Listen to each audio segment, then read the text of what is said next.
মুক্ত হস্তে দান করুন, মুক্ত হস্তে দান করুন। ওয়ামা আতাইতুম মিন যাকাতিন তুরিদুনা ওয়াজহাল্লাহি ফাউলাইকা হুমুল মুদঈফুন। তোমরা মনে করো না যাকাত দিলে তোমাদের সম্পদ কমে যায়, এটা ভেবো না, বরং তোমরা আল্লাহর খুশির জন্য যে যাকাত দাও, তারপরে তোমার যে সম্পদ থাকে ওই সম্পদের মধ্যে প্রবৃদ্ধি দান করে কে?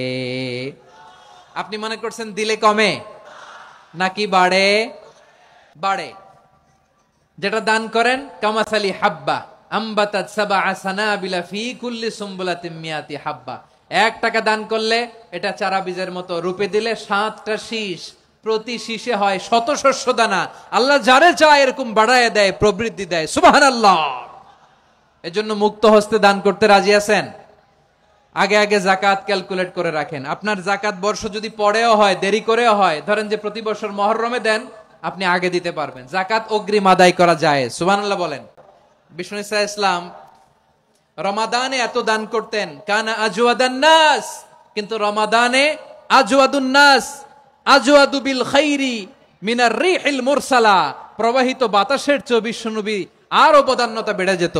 প্রবাহিত বাতাস যেমনি সবাইরে বাতাস দেয়, আস্তিক নাস্তিক মুমিন কাফির সবাইকে শীতল করে দেয়, তেমনি নবীজির রমাদানের দান ছিল এমন, কেউ নবীর কাছে চেয়ে ফিরে গিয়েছে এর নজির নাই। জোরে বলেন সুবহানাল্লাহ।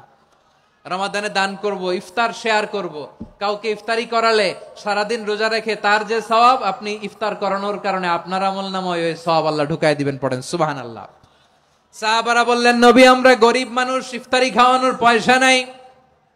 আল্লাহর হাবিব বললেন, ওয়ালাউ বিমাজকাতি লাবান, 1 ঢোক দুধ, ওয়ালাউ বিতামরা, 1টাও খেজুর, ওয়ালাউ বিশারবাতিমা, 1 ঢোক পানি খাইয়েও যদি কারো রোজা ভাঙাও, তারপরে ওই সওয়াব তোমার আমলনামায় দিবে কে? তাহলে মুক্ত হস্তে দান করুন।